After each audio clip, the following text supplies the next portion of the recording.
My father's 70th birthday dinner was held at the most expensive restaurant in the city.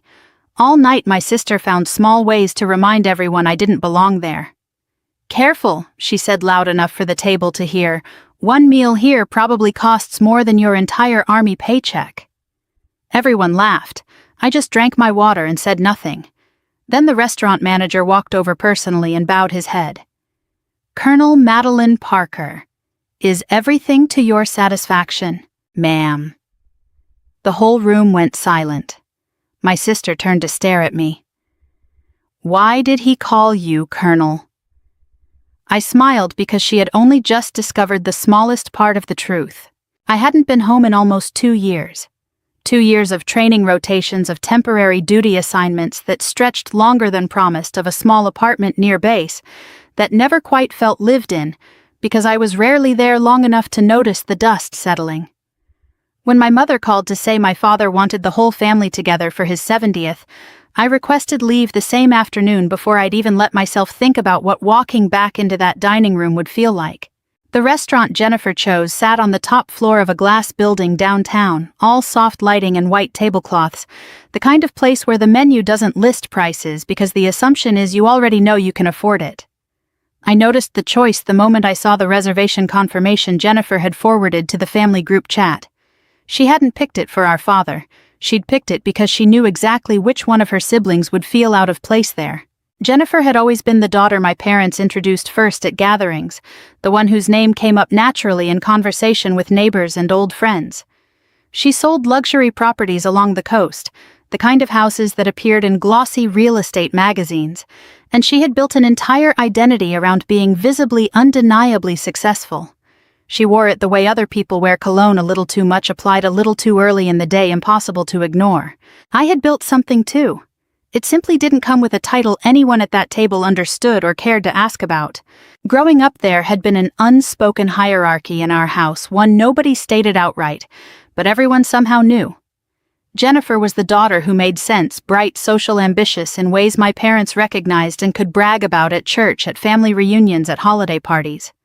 I was harder to explain, quieter, more comfortable observing a room than commanding it. When I later chose to enlist, my father had a phrase he liked to repeat at dinners for years afterward, delivered with the particular fondness of a joke that had stopped being funny long before he stopped telling it. "The Army's fine for a few years," he'd say, "but it's not really a career, is it? Not something you build a life on." That night, sitting at the long table with white orchids arranged down the center, Jennifer leaned toward me during a lull in conversation. Her voice pitched just low enough to sound private, while making sure our cousins across the table could still hear every word. "Careful with the wine, Maddie. One glass here probably costs more than what you make in a week." A small ripple of laughter moved around the table. Our mother smiled, the tired, practiced smile of someone used to smoothing over her daughter's friction. Our father didn't look up from his plate at all. I picked up my water glass instead of the wine, took a slow sip, and let my eyes move toward the window, toward the lights of the city stretching out below us. I had learned a long time ago that some battles weren't worth fighting at a dinner table. That dignity sometimes looked like silence rather than defense. 22 years in the Army had taught me exactly when to hold a line, and when a line wasn't worth holding at all. This felt like the second kind of moment. Or at least it had, until now. The manager appeared at our table without warning, moving with the quiet confidence of someone who ran his restaurant the way I once ran a command post, aware of everything happening in the room at once. He stopped directly beside my chair, straightened slightly, and bowed his head with a formality that made Jennifer's sentence die halfway out of her mouth. "Colonel Madeline Parker," he said, his voice carrying just enough for the whole table to hear clearly. "Is everything to your satisfaction, ma'am?" For a moment, nobody at the table moved. My mother's fork paused mid-air. My father set down his glass slowly, his eyes narrowing not in anger but in the particular confusion of a man realizing he might not know his own daughter as well as he'd assumed. Jennifer turned toward me fully now, her earlier smugness replaced by something closer to disbelief. "Why did he call you Colonel?" she asked, her voice quieter than I'd heard it in years. I set my water glass down gently, feeling the cool condensation against my fingertips, and allowed myself for the first time all evening to smile. Because whatever Jennifer thought she knew about me, about the sister who joined the army because she couldn't do anything else, about the daughter who missed birthdays and holidays, chasing some vague sense of duty, nobody at this table had ever bothered to understand. She had only just discovered the smallest, thinnest edge of the truth. The rest of it she wasn't ready for yet.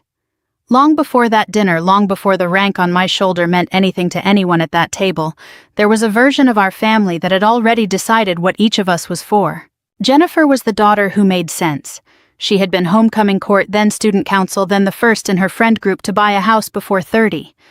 My parents told her story easily, the way you tell a story you've rehearsed so many times it no longer feels like memory, just fact. I was harder to summarize. I read instead of socialized. I asked questions that made adults uncomfortable.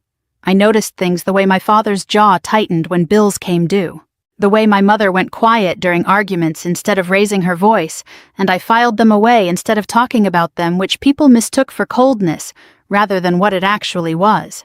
The September I turned 19. I watched the towers fall on a television in my dorm common room, surrounded by classmates who cried, who called their parents, who tried to make sense of something that refused to make sense. I remember feeling something settle inside me that week, quiet and absolute, a decision forming itself before I'd consciously chosen it. 2 months later, I told my parents I was enlisting. My father's reaction wasn't anger. It was worse, a kind of flat disappointment delivered without raising his voice. "You're smart enough for something better than this, Madeline." My mother cried at the kitchen table, not out of pride, but fear, the particular fear of a parent who has just watched their child choose a path they don't understand and can't protect her from. Jennifer, 22 at the time and already selling her first listings, said the thing that stayed with me longer than either of our parents' reactions. She said it lightly, almost as a joke, the way she said most of her cruelest observations. "People join the army because they don't have better options, Maddie. You could do so much more than that." I signed the paperwork anyway. Basic training broke me down in ways I hadn't expected, and rebuilt me into someone I didn't fully recognize for a while. Someone capable of function under exhaustion, under fear, under conditions where hesitation cost more than mistakes. I made it through Ranger School 2 years later, one of a handful of women in my cohort, earning a tab that meant something enormous inside the Army, and meant absolutely nothing at my parents' dinner table, where it was rarely mentioned at all. The deployments came steadily after that. Long stretches overseas where mail took weeks to arrive and phone calls home were rationed to a few precious minutes at a time. I missed my mother's 60th birthday. I missed 2 consecutive Christmases. I missed my nephew's wedding entirely, sending a gift instead of my presence and absence Jennifer brought up at every family gathering for the following year, always phrased as concern rather than accusation. "It's just sad is all. Family should come first." She never asked what I'd been doing instead. None of them did. What I was doing during those missed holidays was learning how to carry weight nobody at home would ever have to understand. I was learning how to knock on a mother's door in a language not my own, and tell her that her son wasn't coming home. I was learning how to keep my hands steady while making decisions that would determine whether other mothers received that same knock. I was learning that duty sometimes meant choosing the needs of 40 soldiers under my command over the comfort of people who loved me, but had never once asked what that cost. Meanwhile, Jennifer's success kept climbing each year, bringing a bigger house, a nicer car, a louder announcement at Thanksgiving about her latest listing or bonus. And each year, almost proportionally, I watched myself shrink smaller in my family's eyes, becoming the daughter people spoke about carefully, apologetically, the one who meant well, but had chosen a hard path and missed so much. There's a particular kind of loneliness in being loved by people who have quietly decided you're a disappointment dressed up as concern, so it never quite looks like judgment. I felt it every holiday I managed to attend, sitting at a table where Jennifer's success was celebrated in specific glowing detail, while my own life was acknowledged only in vague, slightly worried terms. "How's the Army treating you, sweetheart?" As though it were a diagnosis rather than a career. I never corrected them. I never explained the citations, the meaning behind the ribbons I wore. Only at formal functions they never attended the weight of command I carried that had nothing to do with money and everything to do with lives. Explaining felt somehow like begging for something I shouldn't have to beg for their belief that what I did mattered. Sitting in that restaurant on my father's 70th birthday, listening to Jennifer's familiar jab about wine and paychecks, I felt the ghost of every dinner like it before, every Thanksgiving, every Christmas, every quiet moment where I chose silence over defending a life they'd never bothered to understand. But something about this particular evening felt different beneath my calm. Maybe it was the years finally catching up, or maybe it was simply the exhaustion of being underestimated by people who shared my last name. Whatever it was, some quiet certainty had settled into my chest, hours before the manager ever approached our table. This dinner, I already sensed, was going to be the last one where my family got to decide who I was, without ever really knowing me at all. The silence after the manager's question stretched long enough to feel physical pressing down on the table like something with actual weight. My father set his fork down entirely now, studying me with an expression I hadn't seen from him before. Not anger, not even confusion exactly, but the unsettled look of a man realizing a piece of furniture in his own house had been rearranged without his noticing. "Colonel," my mother repeated softly, testing the word like it belonged to a language she'd only half learned. Jennifer recovered first, the way she always did, reaching for an explanation that would shrink the moment back down to something manageable. "It's probably just a military discount thing," she said, forcing a small laugh. "Restaurants do that sometimes, right? Thank a veteran, offer a free appetizer." She looked around the table for agreement, but nobody offered it back to her. Before I could respond either way, the kitchen doors swung open again, and the head chef himself walked out from the back, still in his white coat, wiping his hands on a towel tucked into his apron string. He didn't look at the manager or wait for introduction. He walked directly to our table, and when he reached me, he didn't extend a hand for a casual restaurant greeting. He came to something close to attention, the posture unmistakable to anyone who had spent real time around service members, and gave a short, respectful nod of the head. "Colonel Parker," he said, "it's an honor to have you in my restaurant tonight." Behind him, a second employee, someone in a dark suit I hadn't noticed near the host stand all evening, approached as well, and did something that finally erased any doubt at the table. He offered a crisp, careful salute, the kind taught and practiced, not performed casually. My family sat in absolute silence. Jennifer's mouth opened slightly, then closed again, no explanation ready this time. I set my napkin down and looked between the two men with the quiet recognition of someone finally understanding a coincidence that wasn't a coincidence at all. "You're Daniel Whitfield's father," I said to the chef, watching something shift in his eyes, relief maybe, or gratitude too large to easily hold. "Staff Sergeant Whitfield." The chef's composure cracked slightly at his son's name, his eyes glassy for just a moment before he blinked it back. "Yes, ma'am. Danny told us everything years ago, about the convoy, about what you did that night." His voice caught slightly. "We never got the chance to thank you properly. I didn't even know you'd be dining here tonight until I saw the reservation name." My father looked between us, his expression unreadable, though something in his shoulders had gone rigid, the posture of a man trying to fit new information into a story he thought he already knew completely. "What happened?" he asked quietly. "What convoy?" I hadn't planned on explaining this here in this restaurant on this particular night. But the question hung there sincere for what felt like the first time in years, and I found myself answering it plainly without the armor I usually wore around my family. "There was an ambush during a supply run about 8 years ago," I said. "Multiple vehicles hit. I made the call to reroute the convoy through terrain we hadn't cleared, which wasn't standard procedure, but staying on the original road would have meant driving directly into a second wave we'd just gotten intelligence on.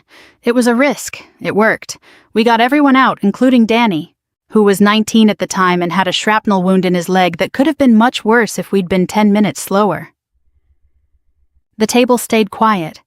Jennifer, for the first time all evening, had nothing prepared to say. The chef nodded, his eyes still bright.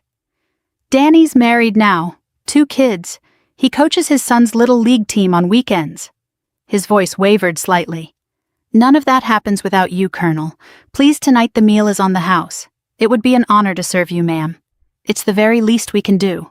My father sat back slowly in his chair, and for a long moment he simply looked at me the way you might look at a photograph you'd walked past 1,000 times without ever really seeing it. My mother's hand had risen to cover her mouth, her eyes shining. Though I couldn't yet tell if it was pride or grief for years, she now suspected she'd misunderstood.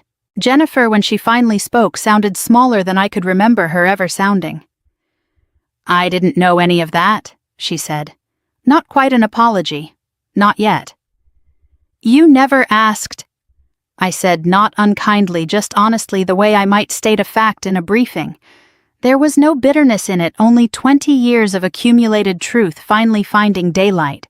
The chef gave a final respectful nod before returning to his kitchen, the young man in the suit following behind him, leaving our table in a silence unlike any I'd experienced with my family, before, not tense exactly, but full heavy with things that had gone unsaid for far too long. My father cleared his throat, his voice rougher than usual when he finally spoke. "Madeline," he said, using my full name the way he rarely did anymore. "How many things like that have happened that we don't know about?" I looked at him for a long moment, weighing how much to give him, how much this fragile new opening between us could actually hold. "More than I could tell you in one dinner," I said quietly. "But I could try if you wanted to hear it." For the first time in longer than I could remember, my father nodded without hesitation, without the usual dismissiveness that colored most of our conversations about my service. "I would," he said. "I think it's long past time I did." Beside him, my mother reached for my hand across the white tablecloth, her fingers trembling slightly, and for a moment none of us said anything else at all. The whole table sitting quietly with the sudden overwhelming awareness that there was an entire version of me none of them had ever bothered to meet. The rest of dinner sat differently after that. The waiter cleared plates in careful, quiet movements, as if sensing the table needed space rather than service. Jennifer picked at the last of her dessert without eating much of it, her earlier confidence replaced by something more subdued, something that looked almost like discomfort in her own skin. My father kept glancing at me between bites like a man rereading a sentence he'd misunderstood the first 4 times through. It was my father who finally broke the quiet, setting his coffee cup down with unusual care. "Why didn't you ever tell us?" he asked, not accusatory, genuinely searching. I turned the question over before answering, aware that the easy response, the one that let everyone off the hook including me, would be to say it never came up, that there was never a right moment. But that wasn't entirely true, and I was tired of half-truths at this table. "Because for a long time it felt like nobody was actually asking," I said quietly. "Not really. You'd ask how the army was treating me the way you'd ask about weather somewhere far away. Polite, distant, not expecting an actual answer." My mother's eyes glistened, but she didn't look away, so I told them. Not all of it. Some things I still didn't have language for, some things belonged only to the soldiers who'd been there with me, but more than I'd ever offered across a dinner table before. I told them about Private Ortiz, 20 years old, who didn't make it home from a deployment that should have been routine, and how I'd been the one to write the letter to his mother in Texas, choosing each word as carefully as I'd ever chosen anything in my life, knowing no combination of sentences could soften what I was telling her. I told them about the villages we'd evacuated ahead of flooding one rainy season, carrying children who couldn't have been older than my nephew across water that came up to my waist, my radio slung across my back, praying the current didn't take any of us with it. I told them about Master Sergeant Reyes, who I'd served alongside for 6 years, who still called me every Christmas morning no matter which continent either of us happened to be standing on, because family in the Army sometimes looked entirely different than the family you were born into. None of it was cinematic. There were no dramatic music swells, no neatly resolved endings. Mostly there was just responsibility carried quietly day after day in places most people back home never had to think about. There was a stretch. I said, my voice steadier than I expected, about 5 weeks during one deployment where communication was down almost entirely. No calls, no emails. I know that's the time you all decided I'd forgotten about the family. Jennifer brought it up for months afterward. Jennifer flinched slightly but didn't interrupt. What you didn't know, I continued, was that during those 5 weeks I was working almost around the clock trying to coordinate safe passage for over 200 people, including children out of an area that was becoming too dangerous to hold. I wasn't ignoring you. I physically couldn't reach a phone most days, and when I finally could, I was so exhausted I could barely remember my own address, let alone find the energy to explain any of this in a 5-minute call home. My mother's hand tightened around mine. "I'm sorry," she whispered. "I really thought—" "I know what you thought," I said gently without blame. That's exactly the point. Jennifer, who had been unusually quiet through most of this, finally spoke, though her voice carried less of its usual polish. "You still make less money than I do," she said. It wasn't cruel this time, not really, more like something automatic, a defense mechanism reaching for familiar ground because she didn't know what else to hold on to. I actually smiled at that, surprising myself with how little heat was behind it. "Maybe," I said simply, "but I never measured what I do by what it pays Jen. I measure it by whether Danny Whitfield gets to coach his son's little league team on Saturday mornings, by whether Ortiz's mother knows her son didn't die alone. That's just a different kind of ledger than the one you're used to." My father sat back, slightly studying his oldest daughter with an expression I couldn't quite name. Not disappointment exactly, but something adjacent to it. The particular unease of a parent realizing the values he'd unconsciously modeled for his children might not have been the ones he actually believed in. "I always told people the army wasn't a real career," he said slowly, more to himself than to me. "I think I need to reconsider a lot of things I've said over the years." Nobody responded right away. The restaurant continued quietly around us, other tables, laughing glasses, clinking the ordinary rhythm of a Friday evening, entirely unaware of the reckoning happening at ours. I looked at my father, seeing for the first time in years something honest in his face, instead of the practiced pride he usually reserved for Jennifer's accomplishments. "You don't have to reconsider everything tonight," I said softly. "Just maybe start asking real questions instead of assuming you already know the answers." He nodded slowly, and for the first time all evening, I saw something shift behind his eyes. Not just surprise anymore, but the early uncomfortable beginnings of genuine doubt about whether he'd truly known his own daughter at all these past 20 years. The birthday dinner ended quietly not long after that conversation, the kind of quiet that comes from a room full of people recalibrating everything they thought they understood. Hugs at the door lasted a beat longer than usual. My father held onto my shoulder an extra moment before letting go, as though searching for something in my face he hadn't bothered to look for in years. I assumed that would be the end of it. One honest evening, a few uncomfortable truths finally spoken aloud, and life would resume its familiar shape soon enough. I didn't expect what came next. It started with a phone call from my mother almost 2 weeks later, her voice hesitant in a way that immediately put me on alert.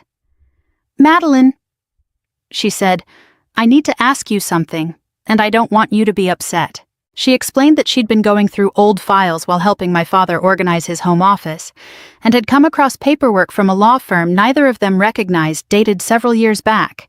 Payments, she said, recurring payments toward my father's small business loan, the one he'd taken out years ago to keep his hardware store afloat during a slow stretch and had quietly struggled to repay ever since. Payments that had, according to the documents, been arriving steadily for almost 6 years. "There's no name on most of it," my mother said, "just a law firm handling things on someone's behalf. But then I found an email confirmation buried in an old folder, and Madeline, it had your name on it." I sat with the phone against my ear for a long moment, feeling something settle in my chest. Not quite guilt, not quite relief, more like the particular discomfort of a private decision suddenly becoming visible. Years earlier, after learning through a cousin that my father's loan payments had fallen behind, I'd arranged with an attorney to handle the remaining balance directly structured in a way that kept my name out of the paperwork my parents would actually see. I hadn't done it for recognition. If anything, I'd done it specifically to avoid the kind of conversation I was now having. I didn't want my father's gratitude tangled up with old resentments about my career choices. I simply wanted the weight off his shoulders quietly without complication. It hadn't stopped there, though. My mother didn't know the rest yet. 2 years after the loan, when my mother needed a surgery their insurance only partially covered, I'd arranged those payments the same way through the same attorney, careful to keep my name out of it entirely. When my nephew, Jennifer's oldest, had gotten into a state university with a financial aid gap, neither Jennifer nor her husband could close without taking on debt they'd been trying to avoid. I'd quietly covered the difference as well again through the same legal channel again without a single conversation about it. I explained all of this to my mother, slowly watching the words land through the silence on the other end of the line. "Madeline," she finally said, her voice breaking slightly, "why would you do all that and never say anything?" "Because I didn't want it to be about me," I said honestly. I wanted Dad to keep his store without feeling like he owed me something for it. I wanted Ethan to go to college without wondering if his aunt in the army was quietly resentful about paying for it. I just wanted to help, quietly felt like the right way to do that. My mother was crying by the time we hung up, though she assured me they were the good kind of tears, the kind that come from finally understanding something that had been misunderstood for far too long. Jennifer called 2 days later. Her voice when I answered sounded uncharacteristically unsteady. "I talked to Mom," she said, "and then I called the law firm myself because honestly I didn't believe it at first. I thought maybe it was some kind of misunderstanding." She paused. "It's not a misunderstanding. They confirmed everything. Ethan's tuition gap, the loan, Mom's surgery, all of it." I didn't say anything right away, giving her the space to continue if she needed to. "I spent years telling people you didn't understand real responsibility," Jennifer said quietly. "That you chose some abstract idea of duty over actual family obligations. And this whole time you were quietly carrying obligations none of the rest of us even knew existed." "I wasn't trying to make a point, Jen," I said gently. "I wasn't keeping score waiting for the right moment to reveal it. I genuinely just wanted to help without it becoming something complicated." "I know," she said, and for the first time in longer than I could remember, I heard something in her voice that wasn't performance, wasn't competition, wasn't the careful positioning she usually brought to every conversation between us. Just plain unguarded honesty. "I think I've spent so long needing to be the successful one that I never stopped to consider what real strength actually looks like." Neither of us said much else after that, the conversation settling into a silence that felt different from all our silences. Before, not tense, not competitive, just two sisters sitting quietly with a truth that had rearranged something fundamental between them. Later that evening, my mother called back one more time, her voice thick with emotion she no longer tried to hide. "I don't know how to say thank you for something you never wanted thanked for," she said softly. I told her she didn't need to, that some things were never meant to be repaid, only understood. But even as I said it, I could hear her crying quietly on the other end of the line, the sound of a mother finally seeing her daughter clearly, perhaps for the very first time in over 20 years. Jennifer showed up at my parents' house unannounced the following weekend while I was there packing a few things before heading back to base. I heard her car in the driveway before I saw her, and something in the rhythm of her footsteps up the front walk told me this wasn't going to be a casual visit. She found me in the guest room folding a uniform shirt into my duffel bag, with the same careful precision I applied to everything else in my life. She stood in the doorway for a moment before speaking, and when she did, her voice carried none of its usual polish. "I owe you an apology," she said. "A real one. Not the kind I've been giving for the past 2 weeks that's mostly just embarrassment dressed up as regret." I set the shirt down and turned to face her, fully waiting. "I spent our whole lives needing to be the one everyone was proud of."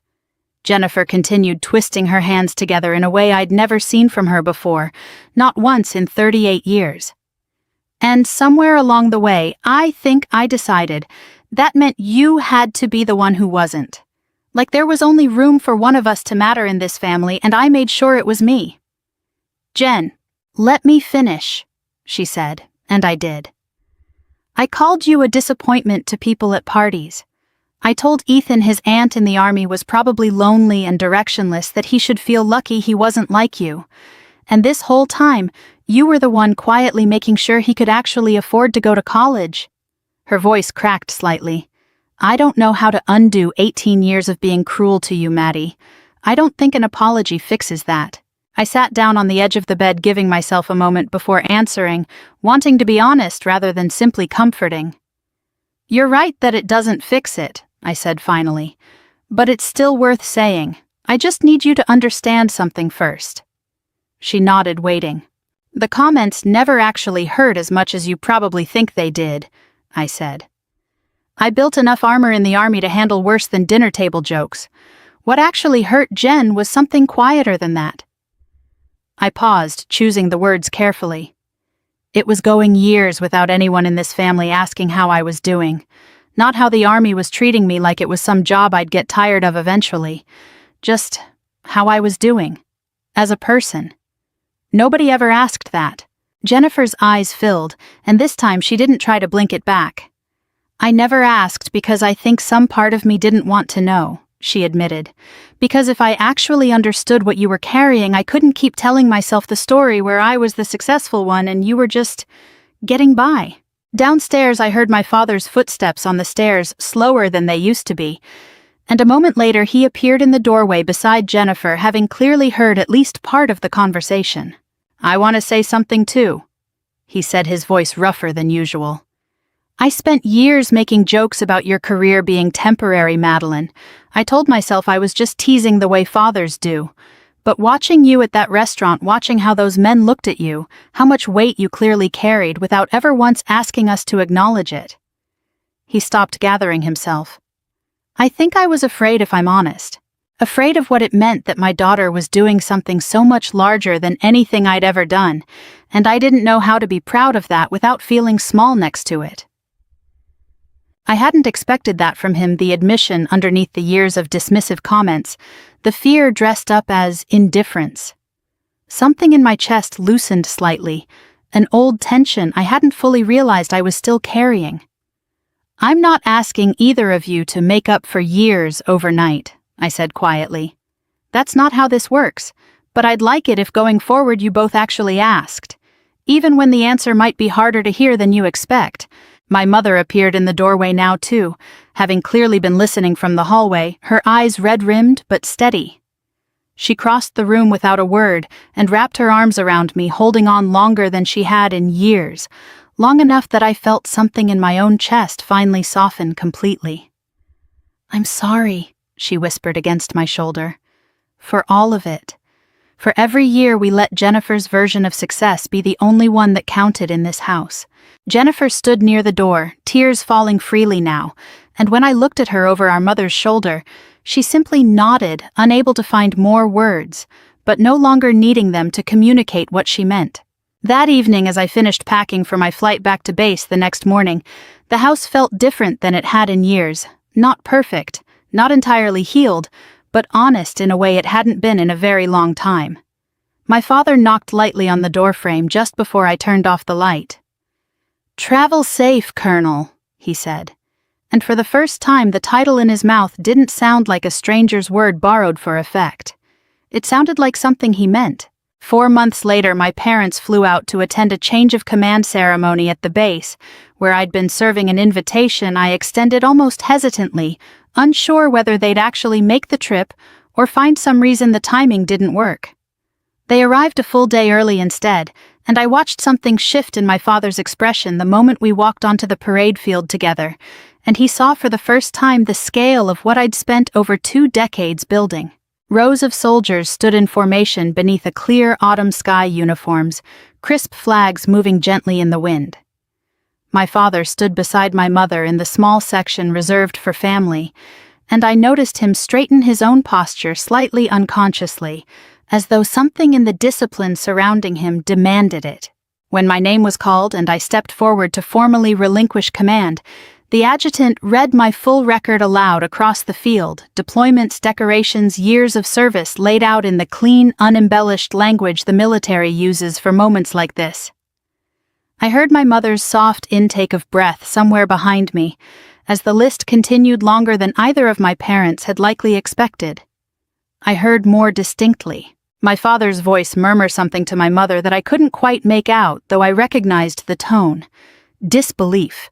Not doubt this time, but its opposite, the disbelief of someone finally seeing clearly what he'd spent years failing to notice. Afterward, soldiers I had commanded for the past 3 years came forward one by one to shake my hand, some embracing me despite the formality of the occasion, murmuring thanks I hadn't expected, and didn't feel I'd fully earned, not compared to what they'd each given.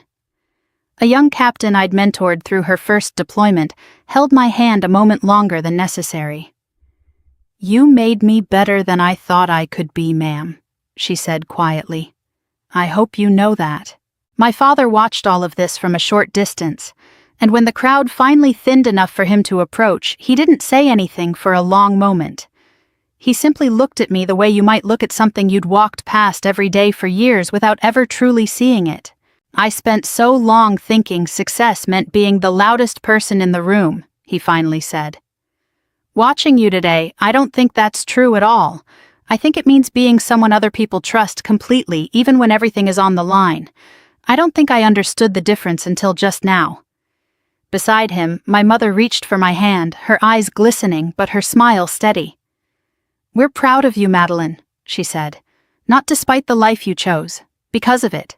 Jennifer, who had also made the trip despite a business trip she'd rearranged to be here, stood slightly apart from our parents, watching the last of the formation dissolve into small clusters of soldiers, greeting their own families.